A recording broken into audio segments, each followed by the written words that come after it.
Doctor کیسر شیرازی راولپنڈی کے سرکاری ہسپتال میں کام کرتے ہیں۔ یہ جمعرات 16 دسمبر کو ڈیوٹی پر تھے۔ ان کے ایک کولیگ ڈاکٹر ملک نعیم نے ان سے ملاقات کے لیے آئے۔ ڈاکٹر نعیم نے انہیں 1:20 پر فون کیا۔ ڈاکٹر شیرازی نے انہیں آفس میں انتظار کا کہا اور یہ وارڈ آفس کی طرف چل پڑے۔ ٹھیک 4 منٹ کے بعد ڈاکٹر شیرازی کو نرس کا فون آ گیا۔ نرس نے بتایا ڈاکٹر نعیم فرش پر گر گئے ہیں۔ یہ دوڑ کر پہنچے۔ ڈاکٹر ملک نعیم بے ہوشی کے عالم میں گر پڑے تھے۔ ڈاکٹر شیرازی نے معائنہ کیا، پتہ چلا ڈاکٹر نعیم کو فالج کا اٹیک ہو چکا ہے اور ان کے جسم کا بائیں سائیڈ کام نہیں کر رہی۔ ڈاکٹر شیرازی نے فوراً ایمبولینس بلائی۔ ڈاکٹر نعیم کو اٹھا کر ایمبولینس میں رکھا اور راولپنڈی انسٹی ٹیوٹ آف کارڈیالوجی کی طرف دوڑ پڑے۔ ان کے کولیگز انہیں روکتے رہ گئے۔ ان کا کہنا تھا کہ یہ فالج کا اٹیک ہے، مگر آپ انہیں دل کے ہسپتال لے جا رہے ہیں، لیکن ڈاکٹر شیرازی نے کسی مشورے پر توجہ نہ دی اور یہ 10 منٹ میں ڈاکٹر نعیم کو ARIPC پہنچ گئے۔ سی ٹی اسکین ہوا۔ اگلے 10 منٹ میں ڈاکٹر نعیم کو انجیکشن لگا دیا گیا اور یہ 1 گھنٹے بعد بالکل صحت مند تھے۔ فالج انہیں چھو کر نکل گیا تھا۔ ڈاکٹر نعیم 2 دن بعد مزید ہسپتال میں رہ کر گھر چلے جائیں گے اور یہ نارمل عام زندگی گزاریں گے۔ ڈاکٹر کیسر شیرازی نے اس واقعے کے بعد ایک دوست کے ذریعے مجھ سے رابطہ کیا اور حکم دیا، آپ پلیز لوگوں کو فالج کے بارے میں بتائیں۔ ہمارے ملک میں ہر سال ہزاروں لاکھوں لوگ فالج کی وجہ سے معذور ہو جاتے ہیں۔ آپ کا ایک کالم ان لوگوں کی جان بچا سکتا ہے۔ ڈاکٹر صاحب کا کہنا تھا کہ موٹاپے، شوگر، بلڈ پریشر اور کولیسٹرول اور تمباکو نوشی کی وجہ سے ہمارے خون میں کلاٹ بن جاتے ہیں۔ یہ کلاٹ اچانک کسی وقت ہمارے دماغ کی کوئی نس بند کر دیتے ہیں اور یوں ہمارے جسم کا دایاں بایاں حصہ مفلوج ہو جاتا ہے۔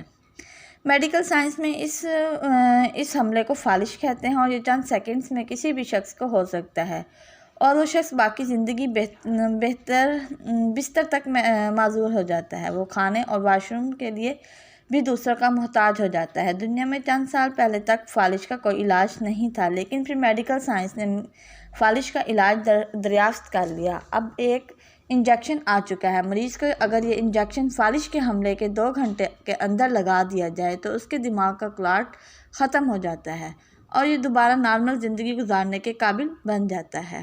لیکن یہ انجیکشن فالج کے فوراً بعد لگوانا ضروری ہے۔ مریض پر جو ہی فالج کا حملہ ہو، آپ اسے فوراً اٹھائیں اور سیدھا ہسپتال لے جائیں۔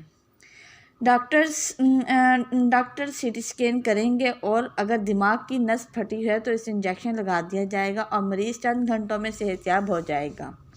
لیکن اگر مریض کو 2-2.5 گھنٹوں میں انجیکشن نہیں لگایا جائے گا تو وہ دوبارہ بیچارہ پوری زندگی کے لیے معذور ہو جائے گا۔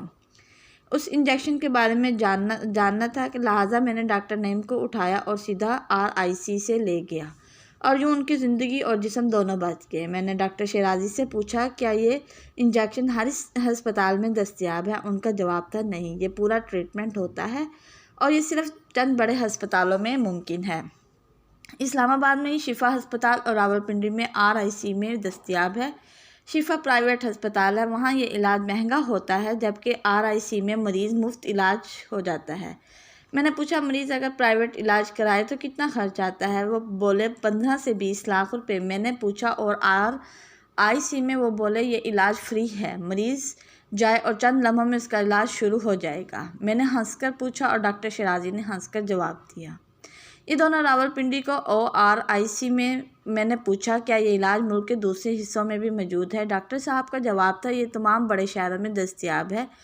آپ لوگوں سے درخواست کریں یہ ہسپتالوں کا پتہ اور فون نمبر اپنے پاس رکھیں۔ آپ کے سامنے اگر کسی کو فالج کا اٹیک ہو جائے تو آپ گاڑی اور رشتہ داروں کا انتظار کیے بجائے مریض کو اٹھائیں اور اسے فوری طور پر ہسپتال پہنچا کر اس کا علاج شروع کروا دیں اور یہ بچ جائے گا۔ لیکن اگر آپ جوتے تلاش کرتے رہے تو مریض بیچارہ ہمیشہ کے لیے معذور ہو جائے گا، کیونکہ 2.5 گھنٹے بعد اس کے دماغ کا وہ پورشن ڈیڈ ہو جائے گا جس کے ذریعے اس کا جسم موومنٹ کرتا ہے اور دنیا میں ابھی تک اس کا کوئی علاج دریافت نہیں ہوا۔ لہٰذا فالج کے فوراً بعد